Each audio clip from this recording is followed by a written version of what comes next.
It's the time of year for resolutions.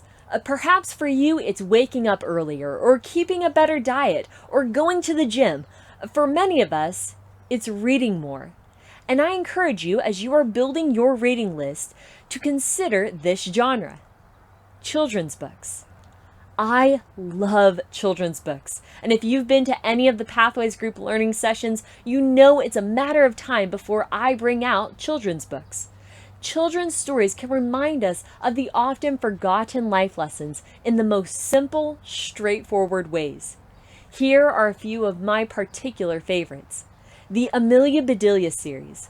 Amelia teaches us all sorts of lessons about communication, clarifying expectations, and tons of laughable misinterpretations. Amelia Bedelia is a hard-working housemaid who takes everything literally.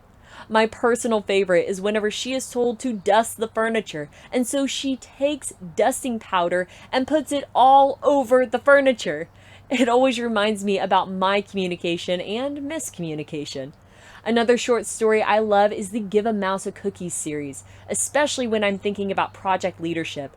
These stories are about committing to something small, like giving a mouse a cookie, and then him wanting milk to go with it. It reminds me of all the times that I commit to something small or one thing and it turns into committing to something else and then something else. You can also consider chapter books. I love the Miss Pigglewiggle series. Miss Pigglewiggle is a widow that lives in town and always has a fun, inventive way to help children.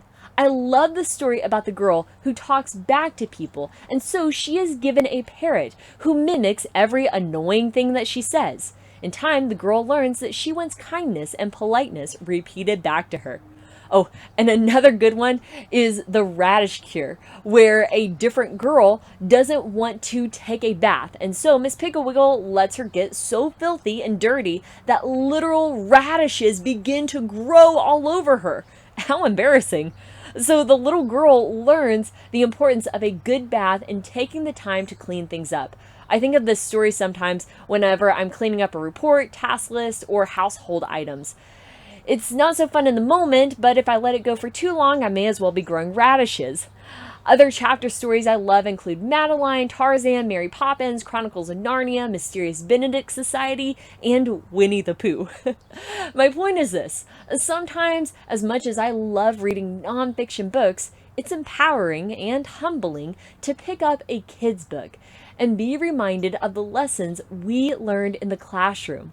As you are building your 2023 reading list, I encourage you, visit your local library, go to the bookstore, and peruse the children's section to find a story that will teach you something, but also remind you of a simpler time and hopefully bring a smile.